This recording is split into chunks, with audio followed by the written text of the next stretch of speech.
Good evening, everybody, and welcome back to another weekly episode of Everything Vaguely Paranormal. As always, I am Blake Smith, and with me are my partners in the paranormal, Miss Shelley Pruitt and Mr. Ryan Roberts. How are y'all doing? Fantastic. Awesome. I kind of get a little unnerved by the trailer by the opener whenever it says the space just feels off.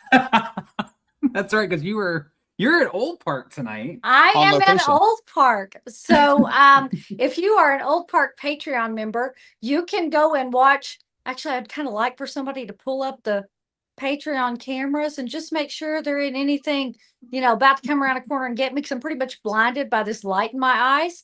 And yeah, you can warn me if there's something coming down the stairs after me, because I am in the lobby. And yeah, you can kind of see. Now, I mean, don't tell nobody if you see me scratch my boob or something. That would be so not cool. No, that's already happened. Y'all can go see that on Patreon too. You can see Shelley doing all this on the pre-roll. Well, so it'll be all my good. She adjusted my the girls, double-sided tape was coming loose, and I had to fix it. And so Patreon might have got a little more than they bargained for already. So. Patreon's getting their money's worth tonight. Yeah, we are, if nothing but professional on this. But it's okay. So. Anyway, but yeah, I am at the Old Park Hotel by myself. I am doing 5 nights alone. The 6th night will be with some guests while Chad and Leslie are in Florida. So I am here. I will not be investigating every night, just so you know. But because I've got other things I need to do, like work. I didn't just because I'm here doesn't mean I have to, I can ignore my job that pays the bills and stuff. But but I will try at some point to get out. I will tell you that my 2 a.m. runarounds are quite interesting, because I'll hear something, I'll be like, stop it, I'm trying to sleep. I mean, it does seem like something may be investigating you. Yeah. So. Well, tonight's episode might be really good for you, Shelley, to fall asleep to then, because we're going to be talking about paranormal and mental health. You're going to tell me something's wrong with me. I knew it. This is the night we decided to live air Shelley's diagnosis. I'm going to find out what's wrong with me. No, we're not. We're not. About that. No. We don't have all night, Shelley. Yeah, right. We don't. That's true. That would take at least a year.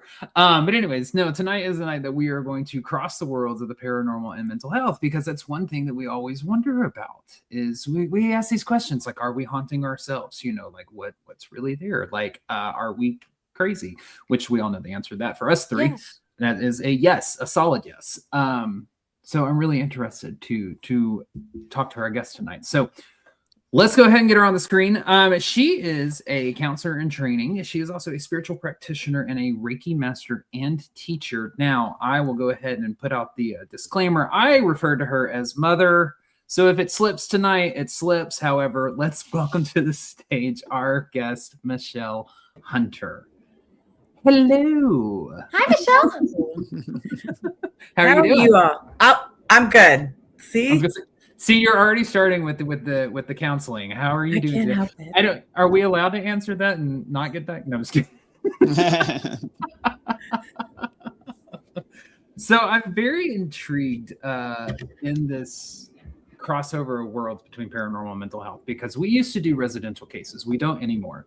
And one of the biggest things that we used to go into that we always have to ask them is like, is there any mental health, within your family or something? It's like, we're not trying to pry. We're just trying to make sure we know what we're investigating, so to speak. So I'm very interested to dive into this tonight. But for starters, tell our people a little bit about you and kind of what you do, how you pick brains apart.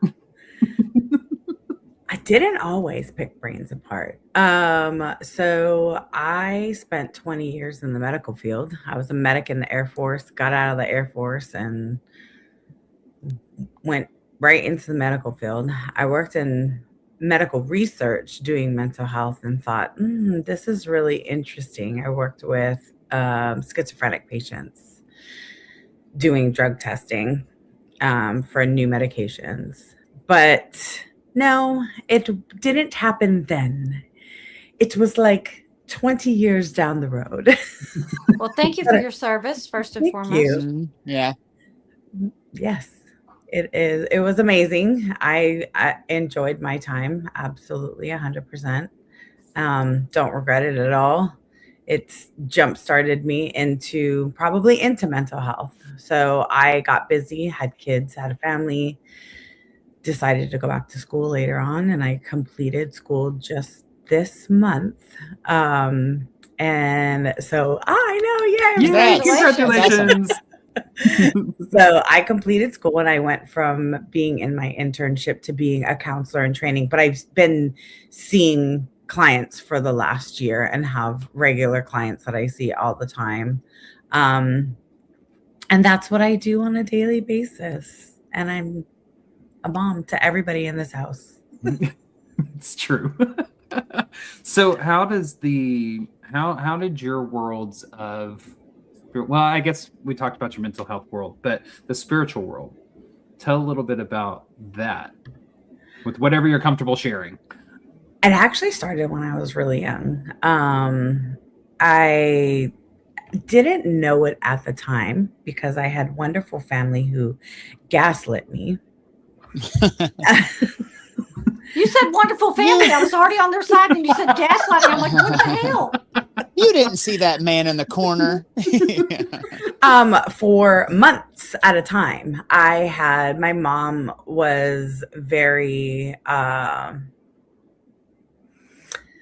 quiet and self-centered and always wanted to do, she was an artist and she always wanted quiet in the house and she just wanted to do her own thing. So I grew up in Honolulu, Hawaii.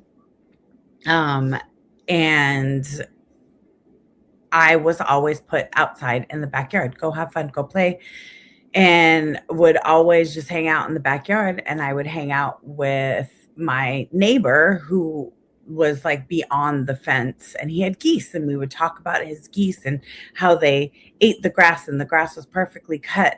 And this happened, I want to say it happened for years, but I was little, so I don't really know how long it happened for. I knew his name. I called him Uncle Edward, and we had conversations. I would see his wife, talk to his wife. And one day we went over and I was like, "Where's Uncle Edward?" And they're like, "Who?" And the wife was very amazed that I knew the name. And apparently he had died the year I was born in, I want to say Brazil. And so he wasn't even in Hawaii, but they were from Hawaii, and he had gone to work and had ended up having a heart attack and didn't come home. But I'd never met him. I wasn't even born. And here I am like 8 years later saying, "Hey, where is he? Why isn't he here?" I talk to him all the time. And my mom, of course, was just like, "Shh, go away." And I didn't find out till later, probably 2022, honestly. I said something to my oldest child, and my oldest child was like, "Well, let's look up obituaries." And because I was like, I don't think it really happened. I was like, I think it was just something in my head. Like I made it up. My oldest child found his obituary, and I was like, wow. Wow. Edward Cummings, there it was, born in Honolulu, Hawaii, died on a business trip in Brazil. And I was just like, what? It was amazing. And it was just such great confirmation. That's where it started. There was a lot of other things that happened in my life where I saw things. And there was a time in my life where I was really like, I should probably go get checked out.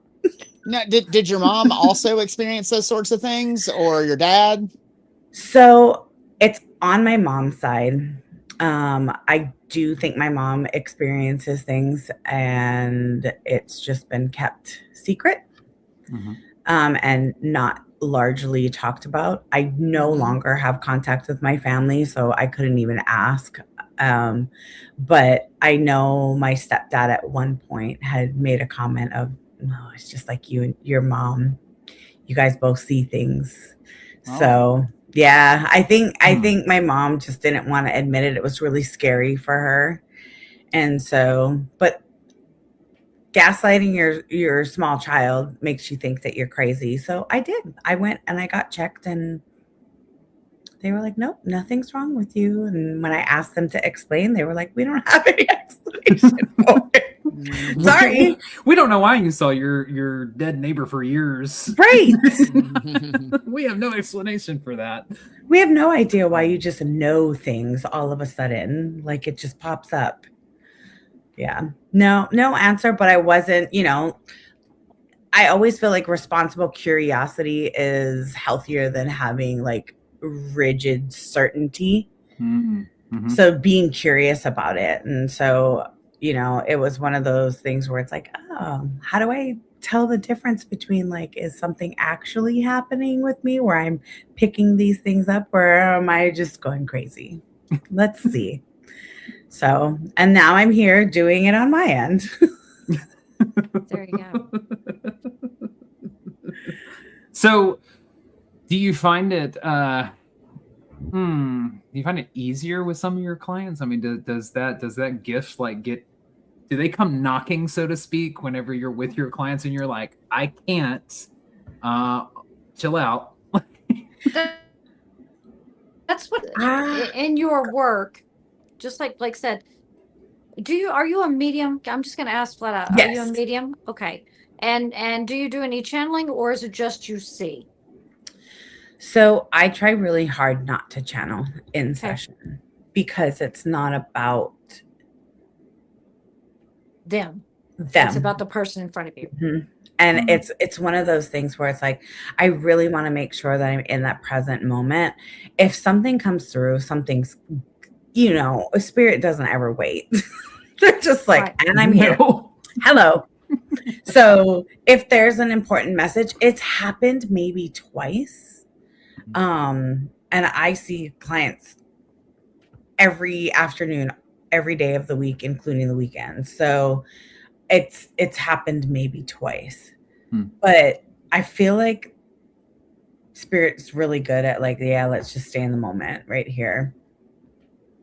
So how often do you find that the people that are coming to you for mental health issues, like you say, schizophrenia, how often do you find that they have had encounters with what those of us on the screen say ghosts or aliens or cryptids? How often have they had a paranormal encounter that runs parallel with their mental health issue?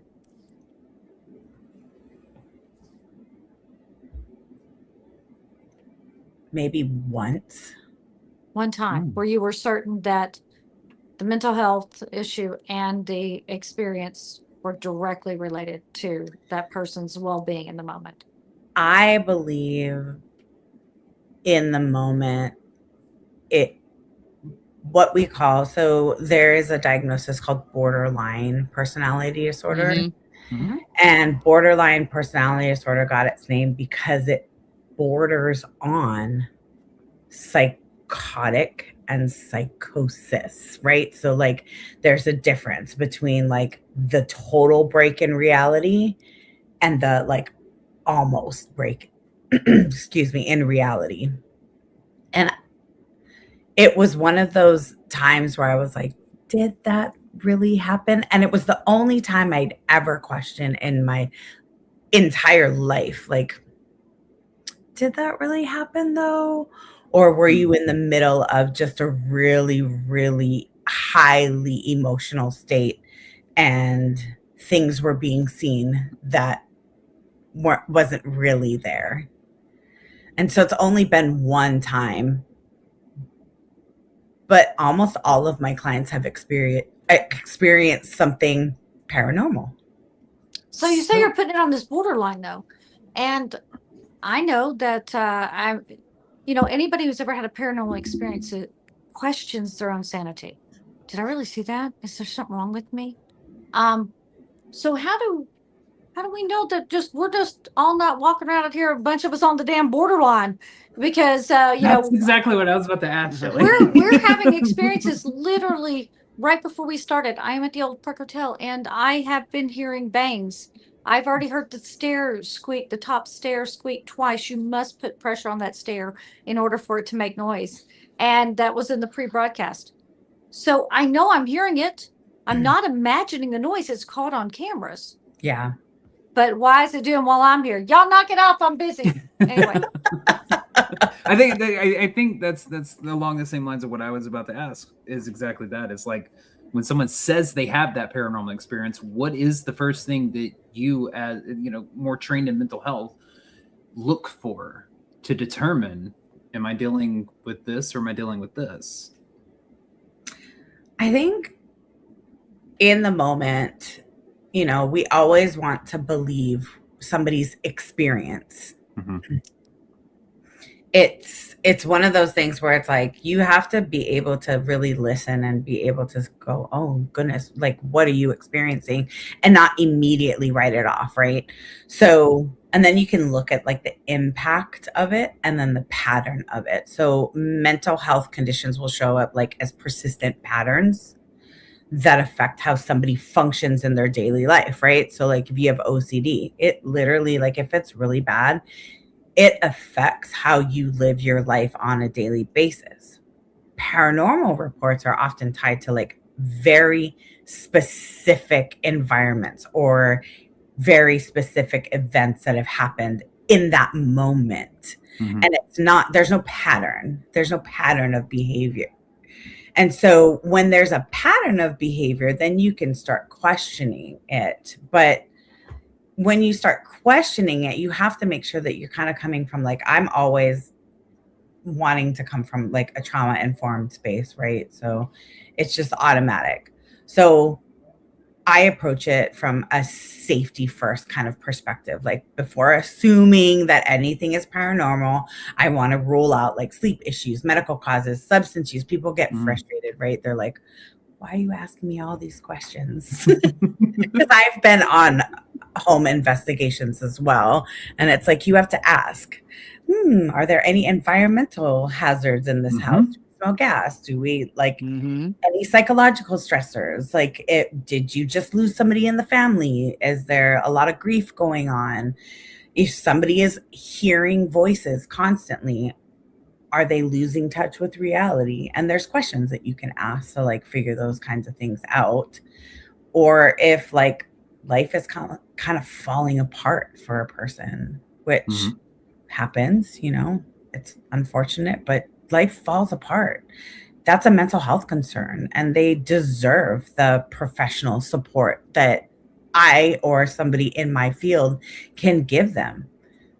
But if they're having these occasional experiences and they're tied to like super specific locations or like something that's happening in their home, but everything else is otherwise functioning normally, that's a whole different ballgame, right? So my belief is that energy and environments hold imprints, and being responsible and exploring that means that you have to rule out the things that could actually harm somebody first, and then you can go into the spiritual part of it. So what do you think it is about trauma in general that makes more people susceptible to experiencing paranormal activity? Trauma makes you super hyper vigilant. So you're always looking for something. It's like a blessing and a curse all at the same time. It's horrible because you're always like looking for a pattern of behavior, right? Because say you've been in an abusive relationship, you've learned to anticipate somebody's behavior before it gets bad so you can be on it. So you're like, oh, I got to do this before it gets bad. Let me, I see him getting upset, or I see them getting upset. Let me do this. Let me make sure that this doesn't happen because I'm so hyper vigilant in that moment. And so then your nervous system is ramped all the way up too, because you're just hyper vigilant all the time. So squeak in the hallway, a thump on the wall, and you're like scared. Oh God, it's my house. It's haunted. Your cat's in the hallway. I say that as there is a cat under my door like this. And that's why I say the cat's in the hallway, because if you're hypervigilant, that cat scratching under the door is going to sound like somebody trying to open the door. Yeah. Right. So that hypervigilance is what can make trauma, being, PTSD, CPTSD, all those things, being hypervigilant. You have to be aware of that. So do you think that in turn makes you more empathetic and more attuned to like shifts in energy? 100%. 100%. Awesome. That's what I always wanted, because we get into poltergeist cases a lot. Which always have to typically always deal with either prepubescent or early teenage girls. Normally, there have been some reports of prepubescent or young teenage boys, but normally it's girls anywhere between the ages of about, I think, 8 or 9 at the earliest, all the way up until about 14. That seems to be the age range where it seems to be the most active. And we also know that a young girl's body going into womanhood at that point is going through a lot of internal trauma, and there's a lot of imbalance in the hormones and stuff. And so are those cases kind of, would you say, are those cases kind of along the same lines as that, or are we dealing with something different there, since it's not so much as it is? Well, I guess it would be trauma based. I'm just going to ask the question how I was going to ask it. It's not so much trauma based from, let's say, like an abusive relationship or something. Would there be a difference between those two types of cases? Paranormally, I guess you could say. Paranormally, no. In the way that you approach it, yes, right? Because we're working on the theory that this internal trauma of like these hormonal changes that are like, they're so fast. It's like, here, body, flood yourself with estrogen and all these other hormones. You get them all at once. Here, have them all. Super fun. And it's like your energy is ramped up. Your feelings are ramped up. Everything is so ramped up. So your nervous system is ramped up. You're hypervigilant. You're super empathetic at that point. You're so sensitive that everything pisses you off, including your mom calling you down for dinner, right? So you're like, oh, I don't want to eat dinner. And that energy in and of itself, I mean, I'm sure you guys have seen it too. Like, you change your whole energy in a room and it affects everybody in the room. So who's to say that's not going to affect something paranormally? I think I can't remember what it was. I know there was a study that they did on it, on how the energy changes by just a person's energy, and I cannot remember what it's called right I believe now. that's the study where it's like the one person walks into the room, and It is, yes. and based on where they stand and what position they take, they shift the energy in the room. Yep, 100%. I know exactly what study you're it's talking called. about. But it's scientifically proven, right, that we can do that with our own energy. So that's why it's like important to make sure that there's nothing going on. And also, how many times have you had a poltergeist haunting when there's other things at play in the home? Exactly. There's almost always is, typically, like later on when it's found, the big, huge poltergeist cases, if you think about them, there almost always is something else going on at the time that the haunting is taking place. But if we're working on that theory, the energy-based theory that, with humans, with imprints, with spaces, environments, it's no wonder that things like hauntings like that can take place, because of the interaction between the energies. And I guess it's just more or less along the lines you would then look at as a pattern forming, right? To figure out whether, okay, are we dealing with mental health here, or are we dealing with the paranormal at that point? Yep. And that's just it. Yeah, you're looking at that. I know. I feel like it just had like a whole gate just like open up. Like, you know what? This totally makes so much fucking sense. So I do have a question for you. There was a study that was done, and 2024, and it was on females with extremely high IQs.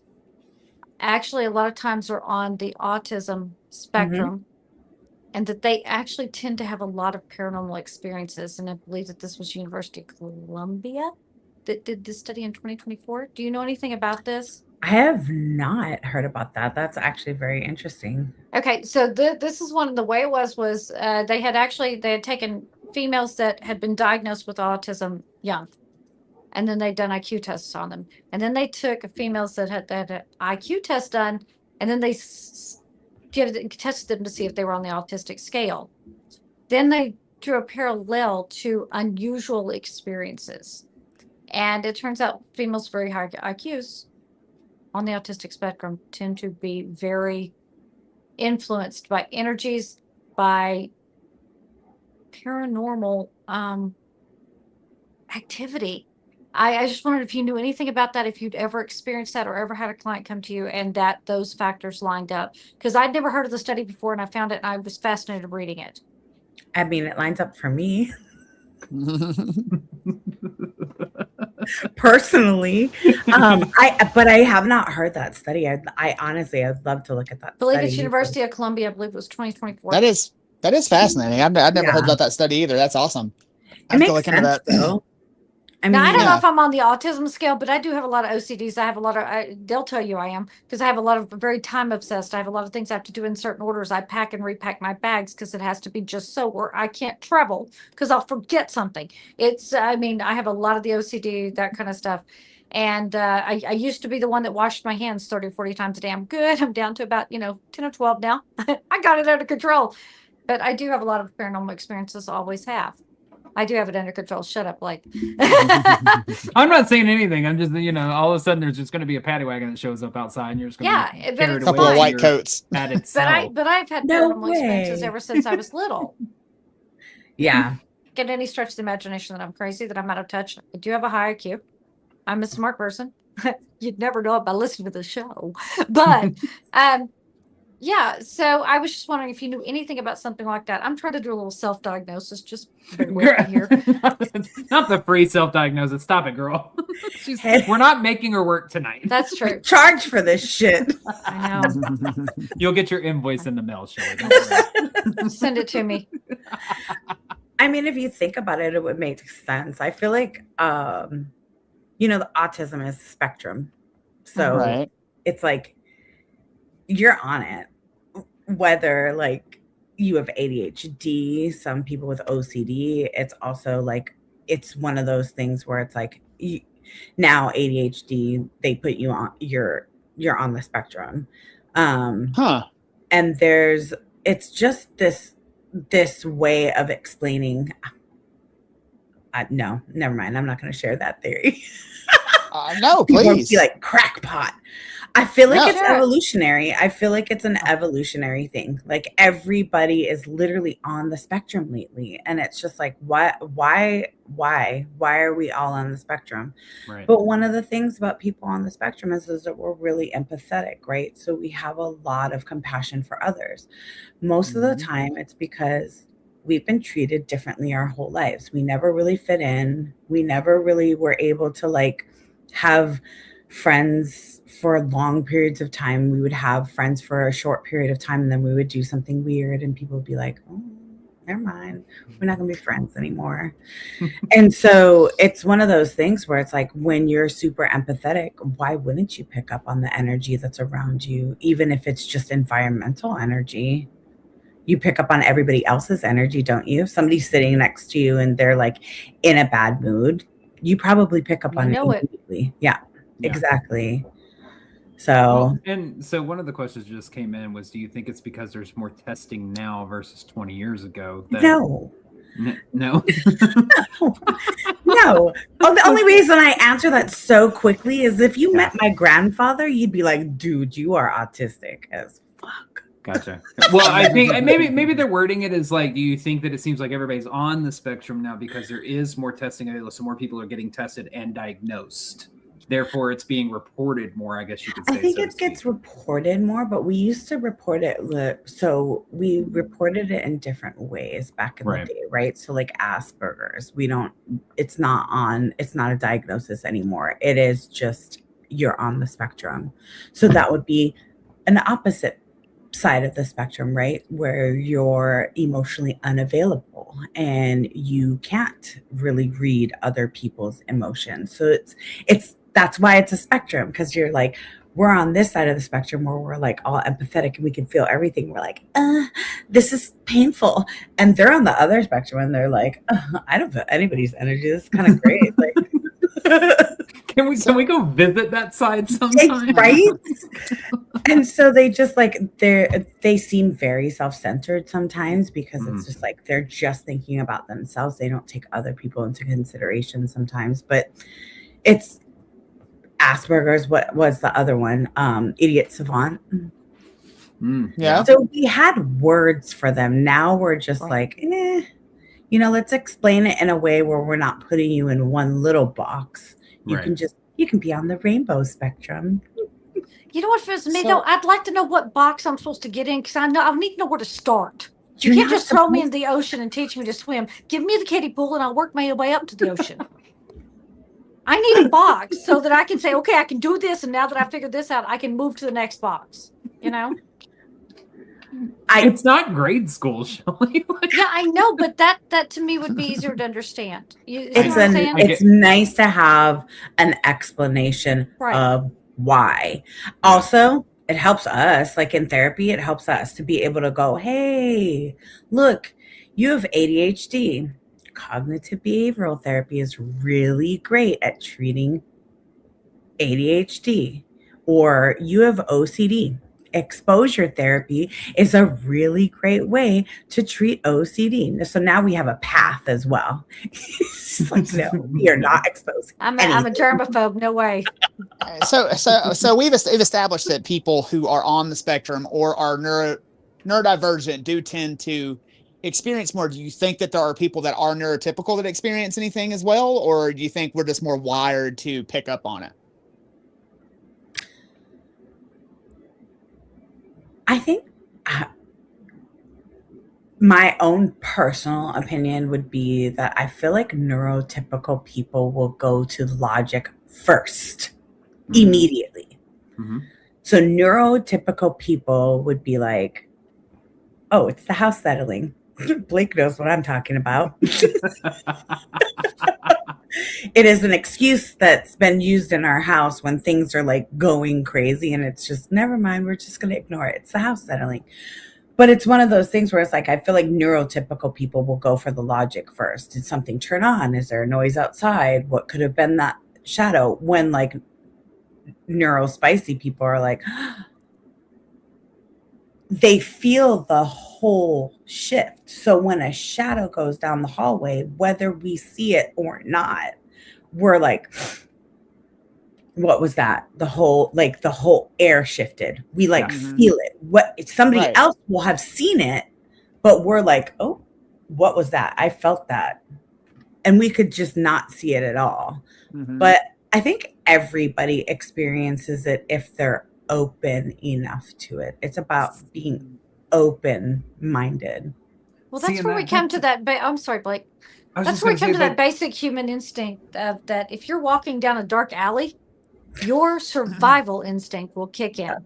You will feel if someone is coming up behind you, and your instinct to turn and look behind you kicks in. That is a survival instinct. And I think that we all have that. I think that might be just a little more honed in, maybe, for that person who can feel that energy shift even a little more strongly. Right. See, well, sorry, were you asking her I'm the question? done. Yeah, I'm done. Okay. It's kind of a question, but add on to it for me. Well, I find it interesting that I think that the reason why neurospicy people are able to literally feel that shift is, I mean, it's obvious that different areas of the brain light up and react with different stimuli around different environments and stuff like that. And so a neurospicy person's brain is going to light up in different areas. Well, that's brain waves, that's brain activity. That is a frequency, that is an energy. And if we're going back into this world where everything is energy and everything is frequency, I think that almost kind of defines the being, quote, tuned in to be able to experience certain paranormal phenomena. So it's like, like, I don't know. I'm pretty sure I'm autistic somewhere we've pretty much determined. But anyway, no, I've taken several tests. I am. Anyways, it's like, so maybe there's an area of my brain that, I don't know, lights up because of the way that I perceive things. And then that energy and that frequency resonates with disembodied voices. And so since I'm on that same wavelength, brainwave, whatever, I can interpret disembodied voices within. I don't know. I might be shooting my shot here. Okay. I might be missing horribly. But is that kind of making sense of what I'm saying? Like this whole tie-in of like a neuro spicy brain with frequency and energy type thing? I feel like that makes sense. I feel like we could go down a scientific rabbit hole on this one. Like how the brain works, what parts of the brain lights up. I mean, what was the study on the same part? We're like one neuron away from being schizophrenic, right? Because the same part of our brain lights up when we see things as far as like psychic mediums go. So I'm sure we could go like down a huge rabbit hole if I'm just working off of just like personal experience and things that I've seen in working in an emergency room. 100%. It's just one of those things where it's like in tune just means open enough to be feeling the energy that's going on in the moment and in the space that you're in, which is why it probably happens when everything is really quiet. Maybe you're just paying more attention right then. Mm-hmm. So I have one other question for you. You just said when you worked in the emergency rooms, okay?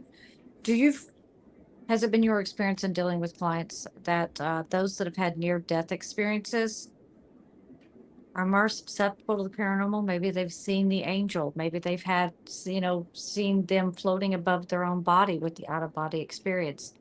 Do you find that actually opens up their susceptibility to paranormal activity? I have never worked with anybody who had a near-death experience. Oh, wow. Now that's interesting. Would you like to? What? Yes. 100%. Several. Really? The world was trying to kill me. I was certain I was going to die before I was 21, and the world tried really hard. 5 or 6 times. Was in situations I never should have walked out of. I almost died when I was 3 days old. I think that's an interesting thing that we've covered before. Is I think Ryan, you have a story as well too, right? That is like a near death something. Because I thought we all three had one. Maybe you don't. He's like, when I almost drowned. Yeah. Yeah. Okay. Yeah. I was gonna say that's one thing we've always wondered because the 3 of us have it. That I almost died whenever I was a baby from pneumonia. I had pneumonia 4 times by the time I was 2 years old. Oh my gosh! Died during so many of those. And I had a knot in my stomach, and I was starving to death. Yeah. Oh my goodness! And so we all now experience the paranormal on a crazy level, and so. Yeah. Maybe you're just all brain damaged. I think that's it. I think that's why you're the doctor. Totally joking. No, that's the perfect answer. I will accept that diagnosis. Oh, yeah. We're all brain damaged. You heard it right here, folks. There's your diagnosis, Shelly. Done. Oh my gosh. You're joking. In the mail tomorrow. 100% joking. Well, I mean, like that's hilarious. So this kind of ties into the question I wanted to ask a while ago when we were talking about the brain. Do you know, as someone who has studied this sort of thing, do you know if someone who is neurodivergent, are their neurons firing at like a different frequency than someone who is neurotypical, and maybe that's why you're able to tune in? No, and that's why I was saying now I'm going to be going down that rabbit hole because I'm like, ooh, I wonder because it's a spectrum. So I wonder if we've done studies on, oh my gosh, wait, what is that? The study of the something tapes. The stone tape theory? No, I know you're talking about the ESP tapes or whatever, right? Where like is that what you're talking about? Is it the ESP tapes where she literally goes to like these neurodivergent kids' homes? I think so. They're literally psychic, and they can they talk about how these like neurodivergent kids can literally communicate. Telepathy tapes, yes. Thank you. Yes. Live Google results. You're welcome.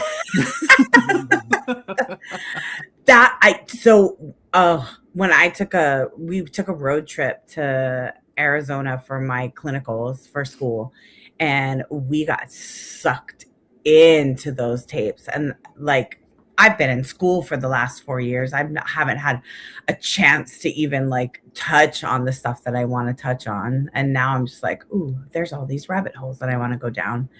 But they talk about how they're wired differently. Neurodivergent people are just wired differently. For And these kids were like, they were holding like up cards like far away that they couldn't see, and they were asking them, what does it say on? Through a language barrier, these kids were able to tell you what was on the card.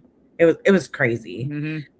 So that's why we're all also very careful in the mental health field to be careful what we say, because she actually lost her license because she was backing this study. Yeah. Because she was what? I didn't catch that last part of your sentence. She was backing the study. I believe she's a psychologist that did the telepathy tapes. Okay. Yeah. But she lost her license. So yeah. But why do you think that is? Why do you think there is such a stigma in the medical and scientific world when it comes to this sort of thing? Because it seems to me like anyone who is science minded and wants to figure out what is actually happening would want to back a study like that, would want to go and see, okay, this person says this, let's see if I can replicate this experiment. Do you not? I mean, so why do you think that there's such a stigma on all of this in that world? So in mental health, we're all very theory based. Mm-hmm. So everything that we do, every way that we treat a client is based upon a theory. Like Rogers, like Carl Rogers, and he does humanistic therapy, right? And he's amazing to watch. But everything that we do in counseling is based on a theory, and we want to make sure that it has been studied and it has been backed and it has been peer reviewed, and that we've actually had results with cognitive behavioral therapy, dialectical behavioral therapy, exposure therapy. We have all these, tests and studies that say this works best for this kind of diagnosis. And so we want to make sure that we're not just coming out and just going, oh, you know what? I think this might work for you. I've never done it with anybody else, but let's try it. It might work for you. And so then we're just like throwing stuff at a wall and seeing what sticks. So we want to make sure that we're doing our due diligence in making sure that we're treating you in the best way possible. But that's where like I toe that line a little bit sometimes, because I'm like, how am I treating a client if this is something that they truly and firmly believe in? All the testing that we've done doesn't give them any kind of personality disorder, any kind of disorder, maybe generalized anxiety disorder or depressive disorder, but that doesn't explain, the experiences that they're having. Right. So how do I validate the experiences that you're having while not invalidating the experiences that you're having? Because it's like, what am I going to say? Like we were joking about earlier, like, where do you feel that in your body? That's not going to work. It's not going to work. Yeah. But I'm saying, like, when you have something so groundbreaking as the telepathy tapes, why do you think it's so hard to get anyone to study that further or back it? Because you said the woman lost her license because of the telepathy tapes. I think it's just because it comes off as like, what do they call it? Like crackpot, right? Like you're just kind of reaching. And she tries really hard later on in the study to make sure that she's doing it in a way that can be clinically proven. Mm-hmm. But I think that people are afraid. Like I'm afraid to say some things, and I would probably never bring a lot of the things that I talk about on a daily basis up in session, unless you're really struggling with your spirituality. I would never bring mediumship into it or anything like that, because I'm scared. Like, oh, I went to my therapist and she was talking to my dead grandpa, like that's weird. How do I Right. prove that? And Right. then I have a code of ethics that I have to follow. And Yeah. in that code of ethics, I have to make sure that everything that I'm doing in sessions are theoretical based applications. And that's why people are afraid, because they don't want to break that code of ethics and they don't want to bring spirituality. And I'm in the Midwest. I am not from here. People are very Christian based here. And so if I'm like, so anyway, I think you should go out on the full moon. No. Matter of fact, on 3/3 at 3:33, did you happen to wander out in your backyard by any chance? Right. But even in a clinical setting, it just, I don't understand why it's so hard, because all these theories had to start somewhere. So what if you're bringing a new theory to the table, and it does seem, because most of these theories probably did seem sort of out there whenever they were even first suggested. Like, I don't understand why it's so hard to suggest a new theory and to get it clinically studied in order to bring it into practice, I think even that's if it the is thing. strange, I think the think whole that's the factor of thing that's the is- human factor is- of it. Well, Yeah. it's fear is very powerful. Yep. Right. Fear is very powerful. True. I mean, But we don't know everything. And that's like the one thing about the science community that does bug me, because it's so fucking stringent on all this stuff. It's like all science seemed like fucking woo-woo whenever it was first even presented to everyone, until we Right. figured out exactly what it was. Yeah. So But why have we hidden all the studies that we've done on like remote viewing? remote viewing. right, yeah. Mhm. It's all in the CIA files. It's all CIA there. documents, yep. Manifesting things. We can manifest Dude. it. We can manifest Mhm. no pain by saying numbers over and over in our head. They Right. studied it for years in Mhm. secret. In Yeah. secret. So why? Maybe because if we, I don't know. It's like it's weird. It's like maybe if we crack the code, they don't want Yeah, us. could be. We figure out Well- how to hit that untapped potential. That's Yeah. exactly it. And I think that also these people are being challenged by these long-standing, I don't know what to fucking call it, dogma, I guess you could say, that's Yeah. been slapped True. in place, and there's so much fear around it for, anybody who comes out against the mainstream way of thinking is automatically deemed a crackpot, or they're a scapegoat at that point of like, oh, look at them, oh, they're so crazy, they're and they're made Right. fun of and they're ridiculed and everything is downplayed. And so it keeps you in line with status quo stuff. And that's why I think people are afraid to bring studies that have to do with mental health and the paranormal to the table, because we know what we've experienced. I know what I've seen. I know what I've felt. Nobody can take that away from me.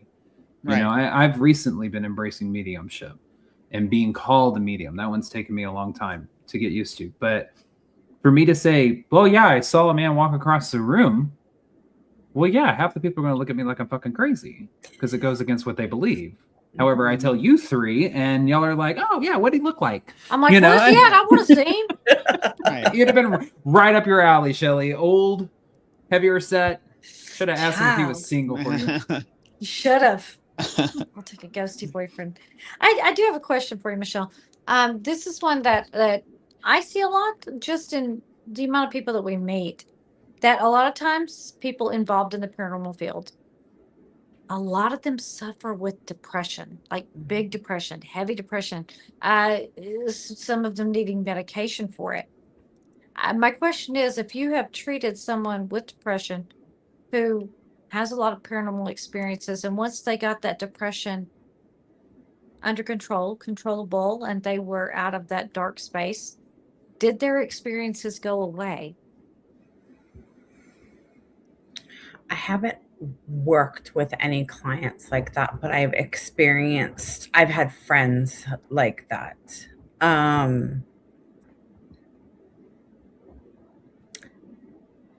Actually, I had a friend when we were living in San Diego who had major depressive disorder and would see things in her house all the time.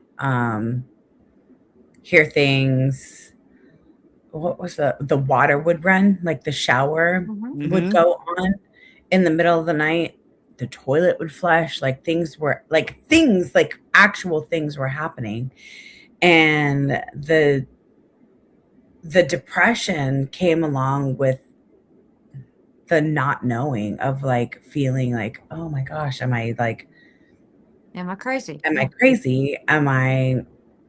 There's so many factors that play into it. Like now that I think back on it as a mental health professional, I'm like, oh, that makes so much sense.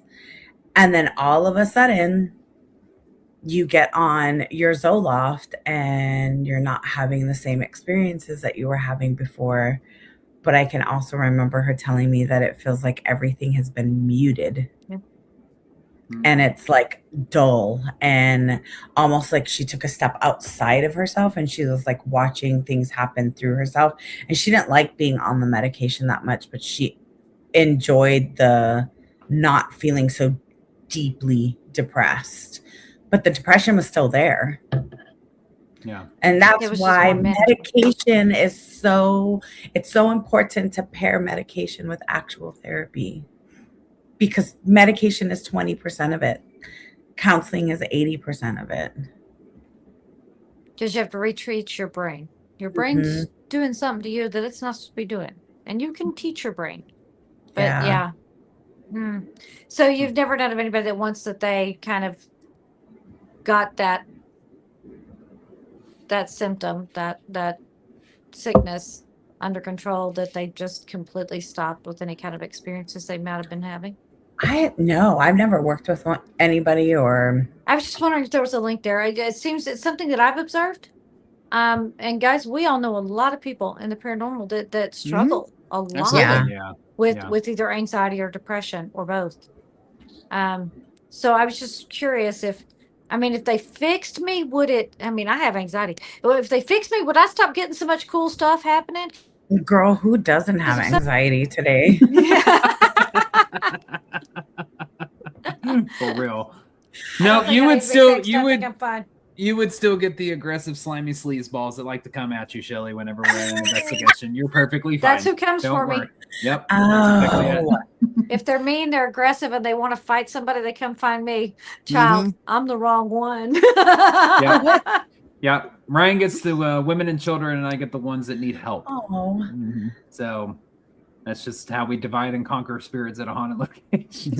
I think they do because they want to pick on me. They say, blonde hair, blue-eyed, 5'2", female. I think, oh, okay. We can just shut this mouthy one up. Oh, contraire, my friend. I can tell you, I've walked into 2 abandoned prisons with this one right here, and she wasn't backing down for nobody. So good. Don't back down. Take up space. All of it. Amen to that. I have one because I know that we're gonna we have a few more minutes, but I want to get this question in because I know that we still have all of our people watching right now. If our listeners can take one thing away from like this whole conversation about balancing this world of belief system and paranormal with mental health, like what would you want them to take away basically from this? We're all cuckoo. No, I'm just kidding. That's my official diagnosis, and you'll all get your invoice started tomorrow. Yeah. Don't be nuts. Go ahead. Now the real therapist is going to answer us. As she looks around for an adultier adult. Yeah, she really wants out of this. Shit. She's going, God, what time is it? Oh, it's me. It's me. You're asking me. Yeah, you. There is no adultier adult. What would be the one thing that they should take away, basically, mixing this mental health world with their beliefs? Or balancing, I guess you could say. There's a few things, right? So, like, we can believe in energy while still taking mental health seriously. I think that's a big one. Like, mental health needs to be taken seriously.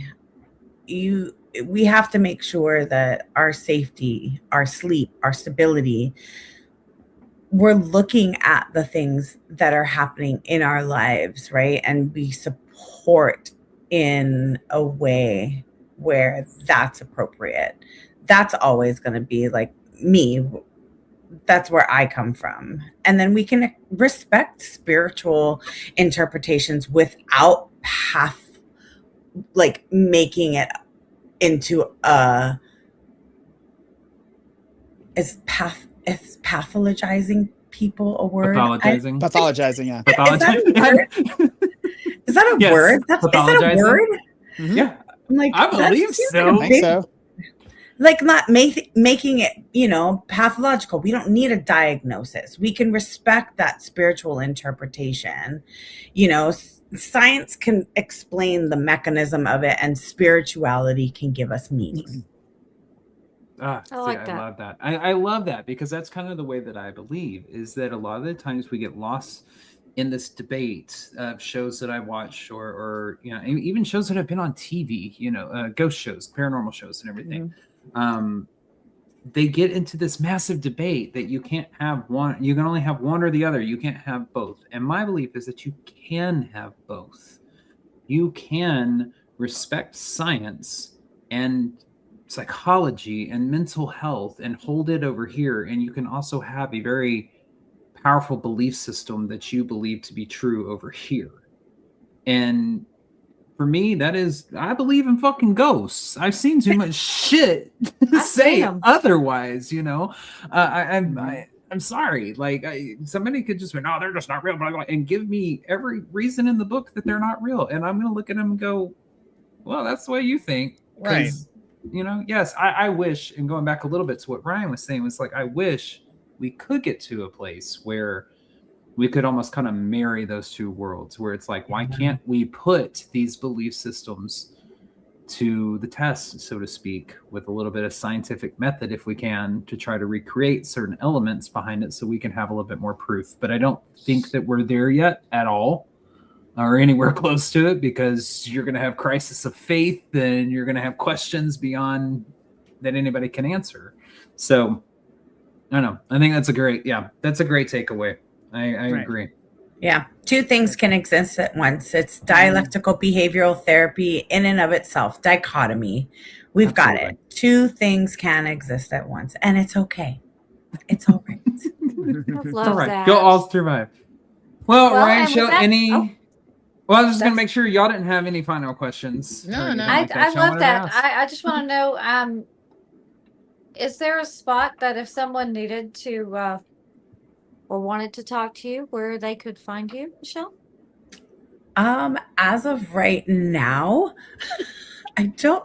Blake, can you answer this? Do you want me to talk about our upcoming project that we have going? This is the reason why I call her mother. This is why I said it. Anyways, so I can, if you want me to, I can tell them about our upcoming projects. I didn't know if Yeah. this was something to let out of the bag yet publicly. No, or no, not. it's Okay. all right. Well, I would say yes, I will answer it for us.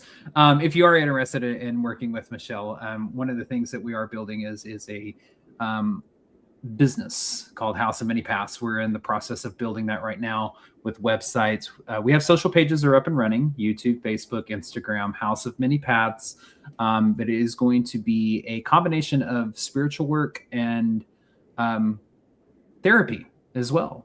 So we're going to try to take away these promises of healing, these transformations, these things like that, where we're going to meet you where you're at, how you're wanting to show up, and basically be there with you to kind of co-regulate your nervous system with you.